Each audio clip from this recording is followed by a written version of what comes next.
And barring the one goal they conceded to Javier Manquillo, was that all in all the perfect afternoon for United then, Paul? Yeah, probably. Look, I think they will play better. Newcastle were a little bit unfortunate, some good performances from them, but yeah, all the euphoria going around today as well, all the emotion. It was a very emotional afternoon. Just to get that out of the way, really get the first performance out of the way, get Cristiano his first 2 goals of many, I hope. Yeah, really good performance, good win. And again, they need to keep that going. They need to maintain that if they're going to get anywhere near winning the league. How do you now reflect on Ronaldo's second debut? Brilliant. What else can you say? As we said, he's a centre forward now. He's not going to be that tricky wide player, as we said. 2 really good goal scorers' goals, especially the first one. Very much a poacher's goal, something in the line of a Cavani, a number 9 would really get. And his second goal as well in the form of it, still showing a pace. We're talking 36 years of age, but this is a proper centre forward's goal. We know. Look, he's the only person from both teams reacting in the box. Typical centre forward, hungry to score goals, desperate to score goals, anticipating where the ball's going to go. Keeper a little bit disappointing, but Cristiano's there to finish it off. Tim? Right place, right time. Big game player. They need something. Someone needs to do something. It doesn't have to be spectacular. Aguero done it for Man City for many, many years. On the right place, right time, scores the goal. Opposition then have to open up. And they played well in the second half.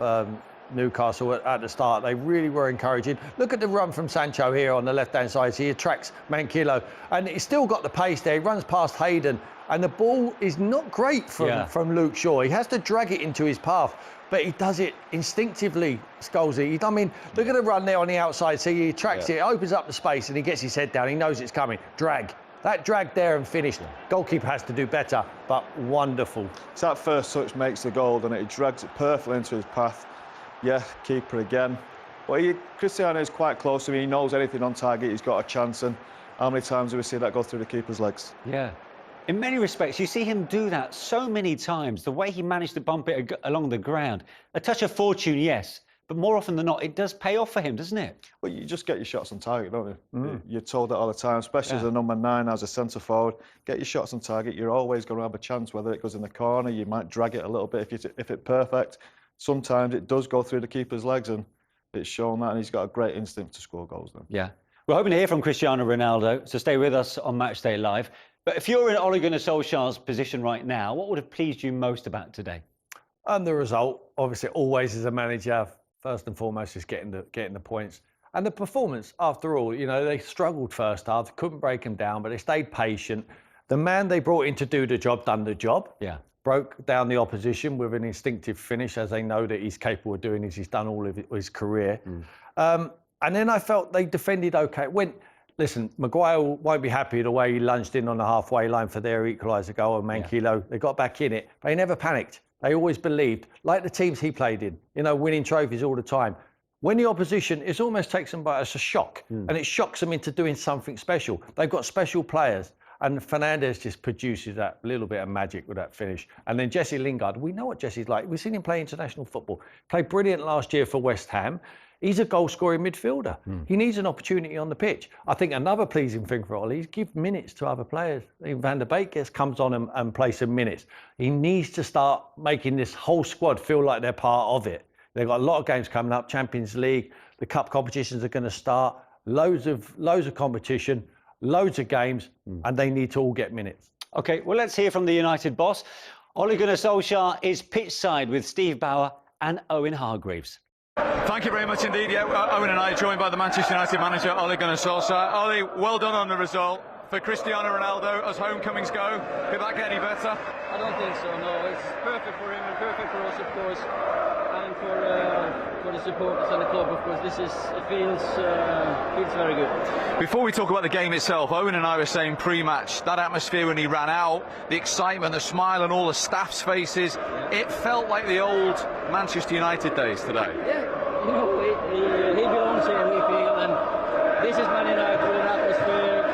Yeah, we create chances, we concede a goal, but we have to go for it, and the crowd's been amazing. It's so fantastic to have fans back in the stadiums, because it wouldn't feel the same. You've heard atmospheres a million times as a player and a coach inside this stadium.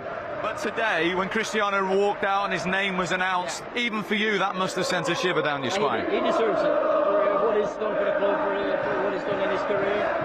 And now it's just his first step. And even, I mean, at that point, Newcastle have done okay in the game, haven't they? And to be fair, he's alive in those moments, and he just knows where an opportunity is. And I mean, look, he delivered. I think we all knew, knowing him, he was going to deliver. But he just senses the big moments in these occasions, doesn't he, Ole? Exactly, that's what he does. You know, he has that knack of, I need to come alive. Yeah. He plays, and he's developed as a player. He's more active, actually, more involved in the link up than he used to. Yeah. But now he realises now's the moment. Do you know what, Ole? What I noticed was, of all the attackers on the pitch, I don't think he turned the ball over once. He used the ball so well. Oh, what? The manager knows.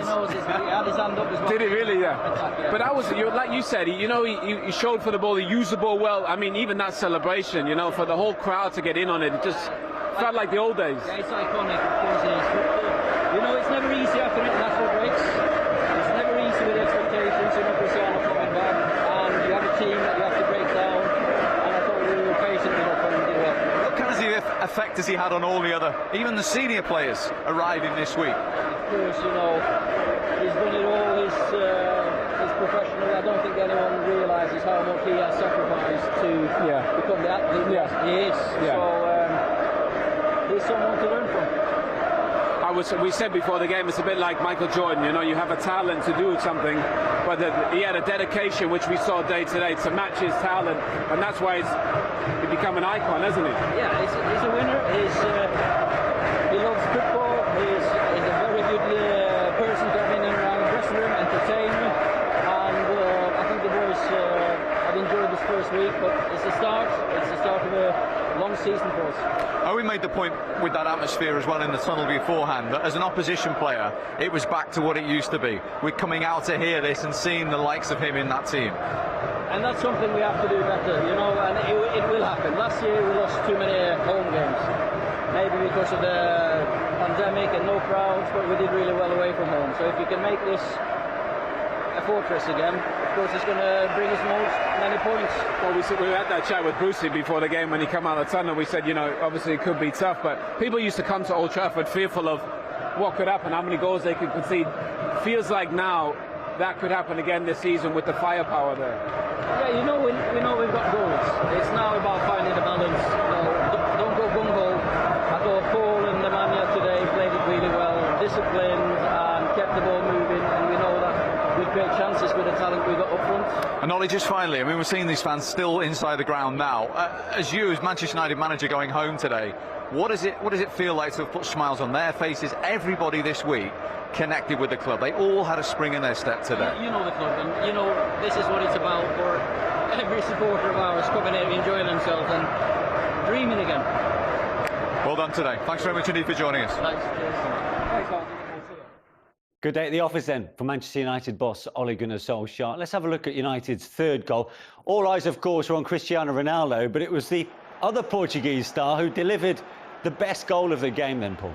Yeah, he drops into that position. Look, I don't know about opposition. Have you not seen Bruno Fernandes kick a ball before? They stand 10 yards off him, giving plenty of space, asking him to shoot. And the technique this lad has got is just brilliant. You watch it from behind the goal, if we got that angle in a minute, the way it dips. This is the one.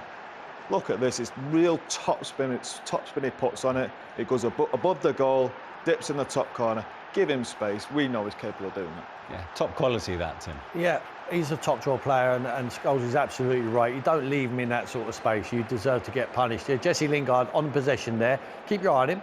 Keeps moving. They circulate the ball. I think Pogba does brilliant. Sees a little gap outside the thing, over for Martial. He leaves it, takes a little touch, opens up the space and bends it into that corner. But the little over from Martial is brilliant. And Paul Pogba there just threads this through the eye of the needle. Where's the pass? Oh, there it is. Over you go. Little touch and he whips it into the corner. Brilliant finish from Jesse Lingard. Great team goal, Paul. Great team goal. Do you know what, Paul probably don't get as much credit as you should do today. I know he didn't score a goal, but I thought he was excellent in midfield, very creative. Hardly lost possession, which is good for him. I'm really pleased with Jesse, because Jesse's, he's had a tough time at United especially. You know how good he was at West Ham, scored all them goals. And he's got a big part to play in his team. I mentioned the squad before. He's a big part of playing this. Yeah. Sancho looks like he might take a little bit of time to settle down. He's ideal to come in and score goals. Because as good as it was for Solskjaer to see 2 goals from Ronaldo, could that goal from Lingard have given him more satisfaction? The fact that he's kept hold of him, they weren't quite sure whether to let him go or not to West Ham full time, because he knows he needs the squad depth. Yeah, I think Jesse's forced the issue as well, because he's gone away to West Ham. He's gone there to play football. He's done exactly what he needed to do against the opposition, what Man United come up against all of the time. And he was brilliant. He was outstanding. He's not going to be the main man for Manchester United, but he's still got a huge part to play. He's a goal-scoring midfield player. How many teams want them? You don't find them. You know, they're not easy to find. And if you want them, they cost a lot of money. That's hence why Jesse's still staying at Manchester United. No one else could afford his wages or what they was asking for him.